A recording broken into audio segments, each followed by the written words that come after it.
We've had a little bit of Celtic talk already on the show. Scottish pies, no? Not Scottish pies, no. Scottish starting 11s, though. Just a little teaser of what's coming up. All right, first question, Craig. Shouldn't Arteta be sacked if he wins nothing this upcoming season? You think so? Aye. Well, I mean, I think that's how a long very... can you give him? I know, but I think that's a very general statement, isn't it? This will be 6 years, Craig. No, I think you always have to look at performance and progression. And, you know, if for example, if Arsenal lost the league in the last day by a point,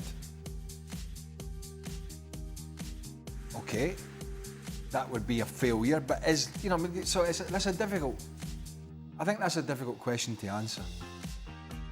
I mean, the chances are, he might be. I don't know if he would be or not. But it's how it all unfolds is my point. You know, he could be in a Champions League final and he could lose in the last day in the Premier League. Where do you sit with that? They kind of went with that a few years ago when they almost won with City, and it was like, right, we're ready.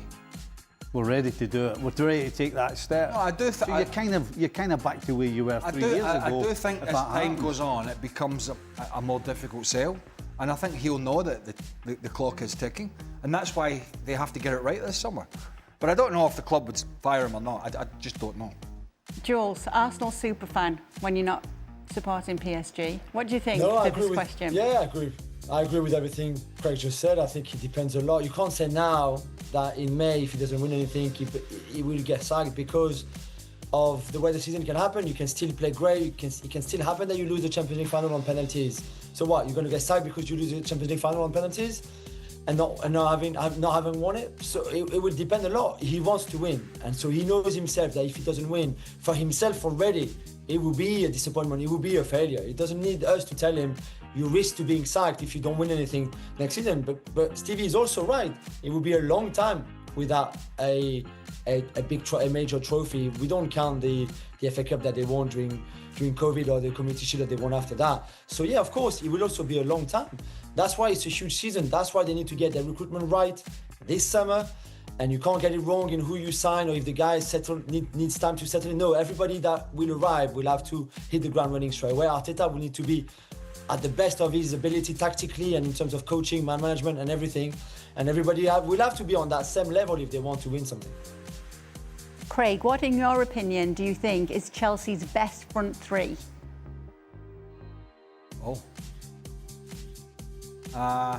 So who have they signed? Gittins, Delap, João Pedro's gone through. They got Neto. Modric is out. Don't know what the hell's happened with him, but he won't be in it anyway. Nona Madueke.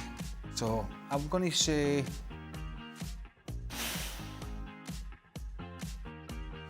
Gittins, Pedro,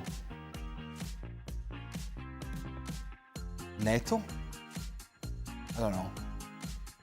Davey, help me. I don't know whether Gittins would come in straight away, would he? But then let's be honest, nothing that's come down the left has been. So then it's Madueke, Neto, Delap or Pedro. Probably João Pedro. Probably Pedro up front, absolutely. There's got to be Neto on the right. I don't know on the left though. I think it's up for grabs on the left. Have you got any thoughts on that, Jules? I liked what we saw the other day against Benfica in the two tens playing behind the lap, and the two tens were Palmer and Enzo. Forget about Enzo for now.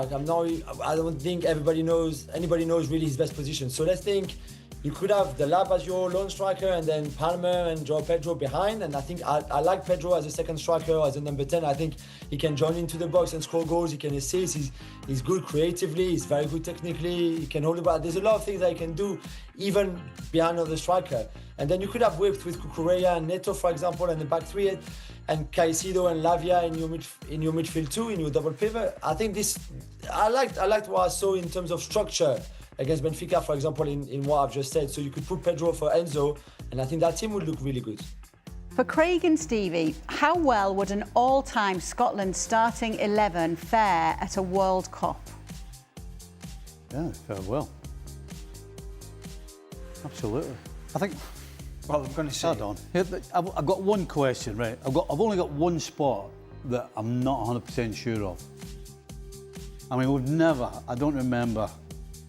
Ronnie Simpson, back in the day, would be the best goalkeeper, but even Ronnie wasn't. You could say an all-time Scotland 11. You know, some of the teams in the early days, the Scotland teams, you wouldn't get much more talented than that, even if you cobbled together an 11. And Scotland have never done anything at a major tournaments.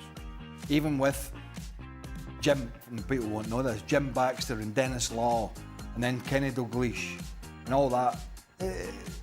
It's amazing that they've never, even with some of the best players that played in Europe at the time, I'm talking years ago, never been out the group stage of a major tournament. It's quite... Was it the unfair conditions that they were put in, like Mexico '86? I wouldn't blame the conditions whatsoever. It was a pleasure to play in the World Cup, if you don't mind. Thank you. I'm going to ask Jules this next question. You'll understand why. Who's your pick to win the Club World Cup? Hey!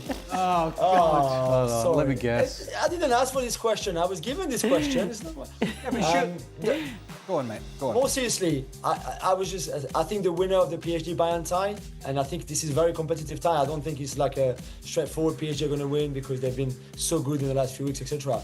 I think the winner of the PSG Bayern, who for me are still the best two teams left, is going to win the whole thing. There's obviously one side of the draw, the Chelsea side, with obviously Palmeiras, and then Al Ahly or Fluminense. That is a kind of easier side if you want.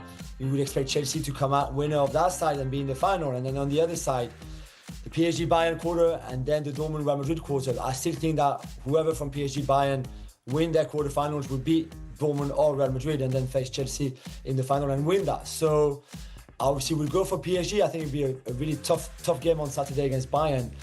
But if PSG win that, they will win it all. If Bayern manage to beat PSG, which is also possible, I think they will go and win it all. For Stevie, today is National I Forgot Day. Which was the most... Another day for me, then. Well, here we go. Which was the most embarrassing situation of forgetting? Losing your way in the woods with haggis? Wearing slippers instead of dress shoes to Boston? Or forgetting how to work a computer? Oh, getting lost with haggis. Well, Have you any idea? Have you any idea of the dilemma? Can we relive when he got lost? You know the biggest dilemma I I had? should get royalties. It was me that took that picture. The biggest dilemma I had was I thought, oh no, I'm going to have to phone Burley. That was my dilemma. My dilemma was, who else can I call? And I'm like, there's nobody. I'm going to have to call him. And he thought, and oh, I know he's going to really enjoy taking the mick out of me. Well, first of all, the high-vis jacket done me in. Isn't it the fact that you answered the call? One of those calls that you're like, why did I answer this? Yeah, I've learned my lesson.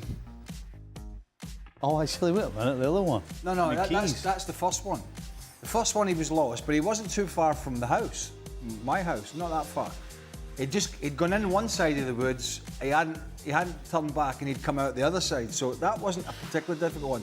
The second one was, he was walking the dog again in a different state park, and he dropped his car keys in the middle of the woods, and he couldn't find them. So I had to go to his house, which he'd left open, by the way, and pick up all these keys, drive over, give him his keys, spare keys, so he could take the dog home. Why the high-vis By the way, jacket? he didn't phone me this time. Well, I do believe there was another episode a few months ago where he went out again and lost his keys, didn't you? At the reservoir. Do you know what? It was on the anniversary. This is spooky.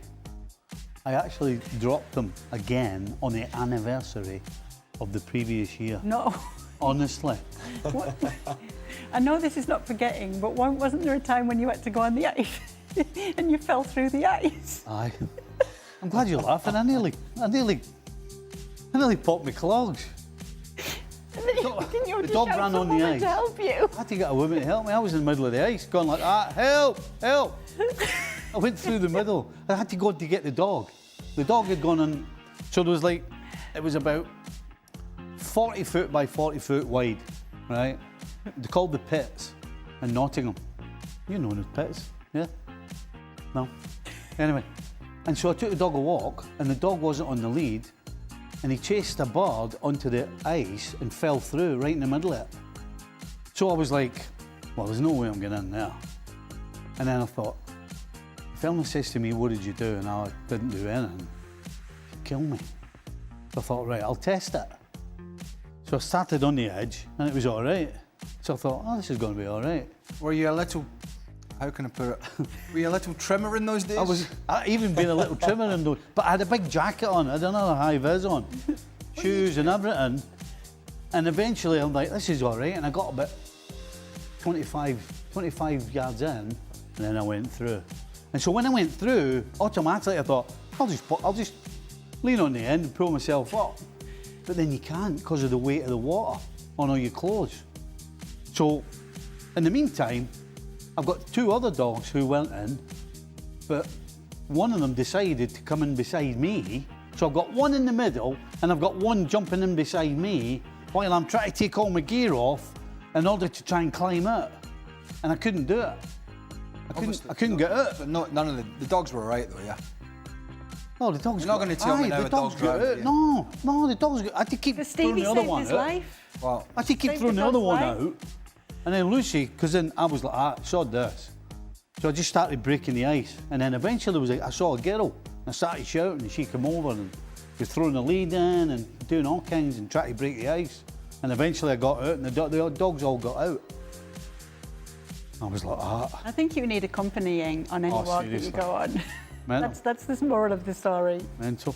And by the way, somebody sent me my car keys and my wallet about 10 years later to the US.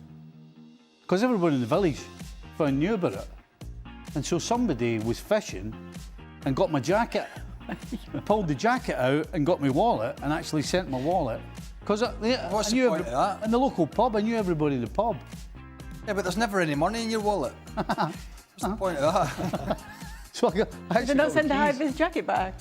You're the only No. person I know. Let me I keep walk the some dogs fucking- every day, right? And I never ever see anybody with a high-vis jacket on. He's the only Well, one I again- ever see with a high-vis jacket. Again, the time I was walking in the woods, the reason I had the high vis on is because it was hunting season. I think it's best that he does wear the high vis because he might get lost one day and it'll turn into night. And To be fair, you do look a little bit like a bear. it looks like Haggis is even in a mood with you here, though. Yeah. All right, Even he's fed up. new number 10s. It was found. Aye. Start, bench or drop off this season's form. Cole Palmer, Jamal Musiala and Lamine Yamal. Start, bench, or drop. I mean, this season, last season. And the season that's just gone spawn. The season's all just gone. It's pretty simple. Yeah. I think Cole Palmer gets dropped because he had a struggle as the season went on. Musiala had some injury problems, but he's a special player, and nobody's beaten Lamine Yamal to start. Nobody. Maybe you could some would argue for Rafinha, but that's pretty. Can't argue with that, lad. No? pretty Jules, easy. you agree with that? Same, Yep. All right. What do the guys watch on TV besides sports? Let me start with you, Jules. What do outside of sport or just football? Outside of sport. Outside of sports, So I can't say completely. yet. What do I watch? Yeah, I like a few series. There's a really good series right now on French television about Corsica and the mafia there and stuff like that, which is really, really good. So, yeah, I would say series. Loads of series. US series, French series, UK series. I love series. You've been watching something recently. Yeah, well, I watched The Jackal. You seen The Jackal? The Jackal. No. No, don't watch anything like that. What's the one you're watching? The drive-ins, dives, yeah, and it's very easy. Food Network. yeah. Diners, drive-ins, and dives. It's all right. It's just easy at night. I end up watching that because I'm lazy. I've got good dramas. I think Mobland's one that's going to get butchered at some point. Yellowstone was good. So anything like that. Yeah. Anything like that. What Jules is watching is he's talking about something like that. I would watch something like that. You just watch All YouTube. culture vultures, two of them, eh? Oh, what are you What do watching? you watch? I just watch YouTube. ESPN FC every night. I watch everything. People building houses in the forest, ESPN FC. How to get out of the ice if you fall How to get through out it. of the ice if you fall through it. Right, but you're sat How at to home. avoid getting an arrow in the middle of the hunting season. You're talking about you're watching this on your TV at home on YouTube or your phone. TV.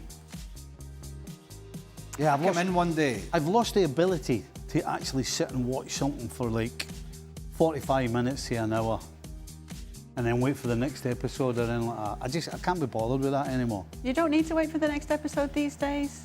You can just watch. Wait for the series to Binge finish them and then all. just binge it. Yeah, I can't be bothered. I think Mr. White was the last one. What was that with the drugs? Breaking Bad. Breaking Bad. I think that was White. the last one. Mr. White. So That was the last one. I think I sat through. that was a while back. So technically you're like the youth of today. Correct. Your attention span. Correct. You're right. Yeah, I'm like Everything's like a 5 or 10 minute. yeah, like a 6-year-old. Yeah. Yeah. You're talking about a man years ago when I came in one day, he was sat on his phone or on his computer, but it was on YouTube on his computer. And he was, I've said this before, he was watching cruise liners Oh, me and Mariner. crashing when they were trying to port. Me and Mariner used to sit there like that. Docking at watch them ports. all smashing into the port. Great. I mean, I loved it. You do like watching singing contests. You always like watching the good Aye. singers. Aye, that's don't mind another that. thing. Also on YouTube, though. All right, thank you so much for